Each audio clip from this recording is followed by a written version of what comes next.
쌤들이랑 이야기했는데 오리병원 당직이 쉽지 않대. 그리고 환자 군이 중증도가 확실히 높은 것 같다고 옆에서 뭐 VTEC 계속 올리고 되게 좀 힘들었다 하시던데. 다 해요? 처음부터 끝까지? 아니 처음부터 안 하고 묵지 또 묵지? 열었나?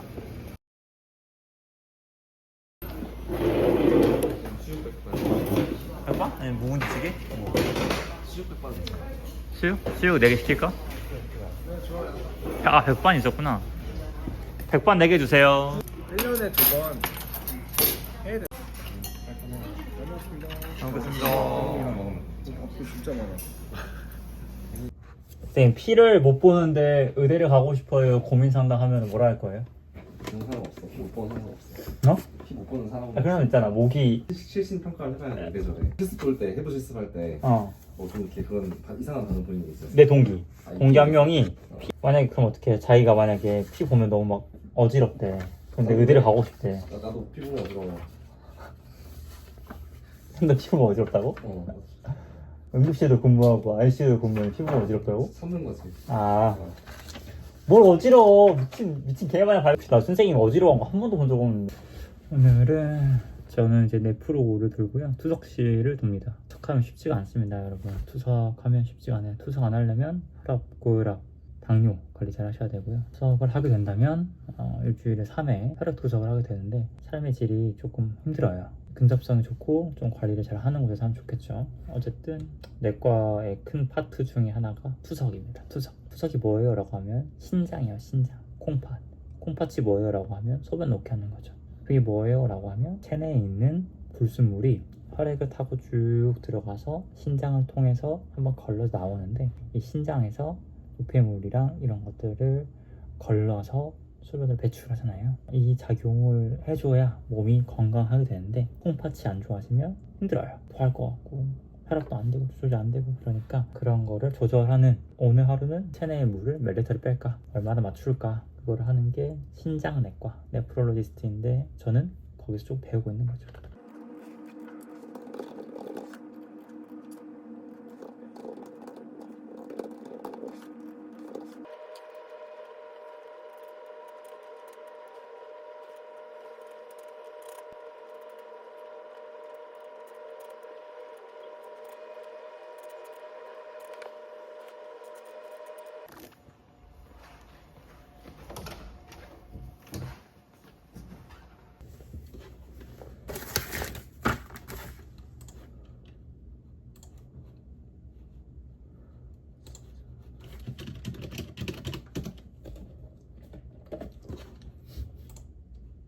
신장내과 제가 돌고 있으니까 다른 과에서 콩팥 쪽으로 물어볼 게 있거든요. 컨설트를 내는데 그거를 답변을 해야 됩니다.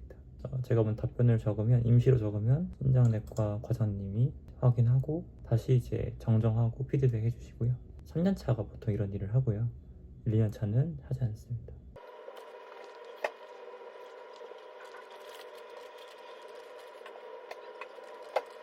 이전 기록도 다 까봐야 돼요. 안 그러면은 놓치는 게 좀 있을 수 있거든요. 컨설트라는 거는 다른 과 의사한테 물어보는 작용도 하지만 자기가 놓쳤던 거를 재확인하는 기회가 되기도 하거든요. 그래서 컨설트를 답변해주는 선생님이 그것만 딱 띡 하면 그럴 수도 있죠. 자기 일이니까. 근데 그게 아니고 이전에 했던 것도 싹 리뷰해 주시면 더 좋겠죠.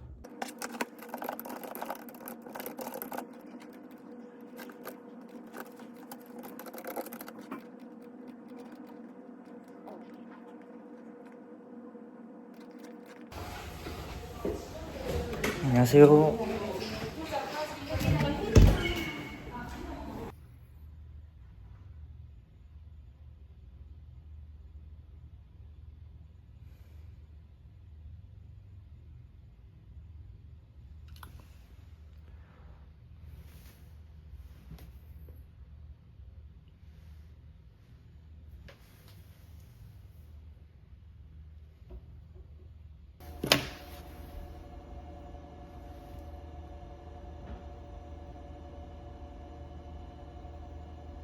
연결된 투부열과 그 주위 인터스티슈 및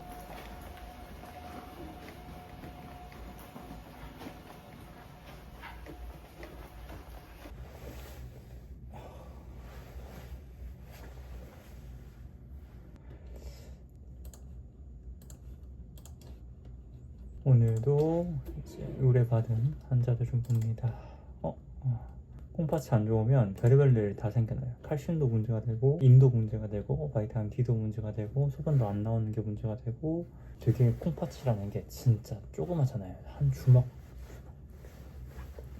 주먹인데 여기서 또 이제 기능이 안 좋아지면 더 줄어들거든요. 더 줄어드는데 애기처럼 줄어들어요. 근데 여기서 정말 현미경으로 봐야만 보이는 애들이 있어요. 그게 뭐 안 좋아진 이유는 고혈압, 당뇨 뭐 이러는 거랑 여러 가지 뭐 약을 잘못 먹는다든지 한약을 먹는다든지 그렇게 안 좋아지거든요. 그래서 이제 안 좋아졌을 때 만나게 되는 게 이제 인간 신장 투석이죠. 이거 다른 과에서 컨설트를 내주면 여러 가지를 이제 확인을 해봐야 됩니다. 예를 들어 여러분들이 학교 선생님한테, 학원 선생님한테 위정 문제를 들고 가 물어봐. 근데 알고 보니까 이게 통계 문제였고, 알고 보니까 다른 문제였고, 이런 경우가 있거든요. 그런 것처럼 심장내과에 물어봤는데 알고 보니 소화기내과 문제였고, 이런 경우가 꽤 있어요. 이 사람은 물이 좀 찼고요.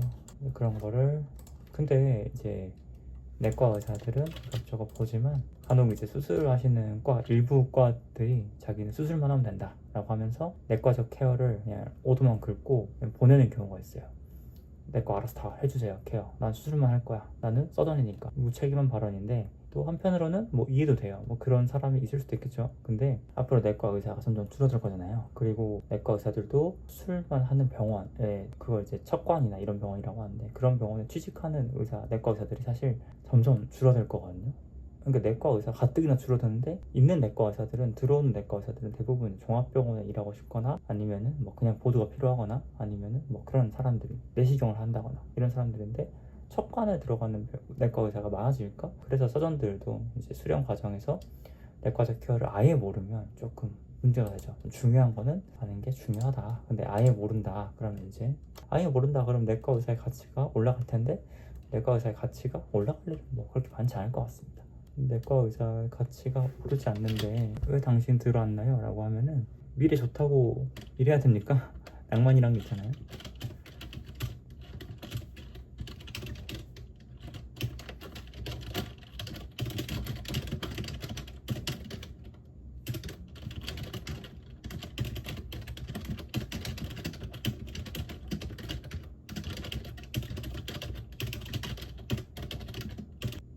지금 뚫는 거 아닌데?